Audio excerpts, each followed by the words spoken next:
Right பிடிச்சிருக்கு மனசுல அதாங்க எங்களுக்கு வேற ஒண்ணு வேண்டாம். முட்டாள்தனம் பண்ணி உணர்ச்சிவசப்பட்டு தயவு பண்ணி உனக்கு எடுத்துக்காங்க. ஒண்ணு இன்னொன்னு சொல்றேன், நமக்குள்ள இருக்கட்டும். கலைஞருக்கு பிறகு கட்சி அவர்கிட்ட போகும், ஆனா ஏன் பிடி விட்டு போகாது சார். போதுமா சார்?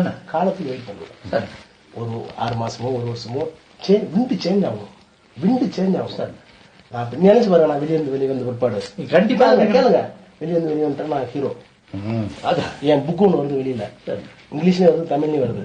ஹிந்து ராம் படிச்சுட்டு மலைச்சு போயிட்டாரு. என்ன சார் இந்த வெளி வெளுத்துறீங்க? பிச்சை எடுக்கிறேன் எல்லாத்தையும். அதுல பிரணாப் முகர்ஜி, சோனியா காந்தி, மன்மோகன் சிங், சிதம்பரத்தை எங்க பண்றேன் நான். அந்த புக்கு ஒரு பெரிய ஸ்டாம் ஆகும். அது வரைக்கும் நான் அடைக்க வாசிப்பேன். அதுக்கு பிறகு எனக்குன்னு ஒரு தனி அடையாளத்தை ஏற்படுத்துவேன் சார். எப்படின்னு கேளுங்க, வட மாவட்டங்கள்ல வன்னியர்கள் போடு, ஆனா சிவசங்கர் சொல்லுவான் நான் எப்படி இருப்பாங்க சார். சார் எங்க ஊர்ல எனக்கு ஜாதி கிடையாது, வன்னியர்லாம் என் ஃப்ரெண்டு, என் சொந்தக்காரன் மாதிரி சார். இப்ப இந்த ஊருக்கு வந்தேன், கீழே கவுண்டர்கள், எந்த கவுண்டர் ஆச்சும் என்ன இசைன்னு பாக்குறானா, எல்லா கவுண்டர் அட்டென்ஷன் நிக்கிறாங்க.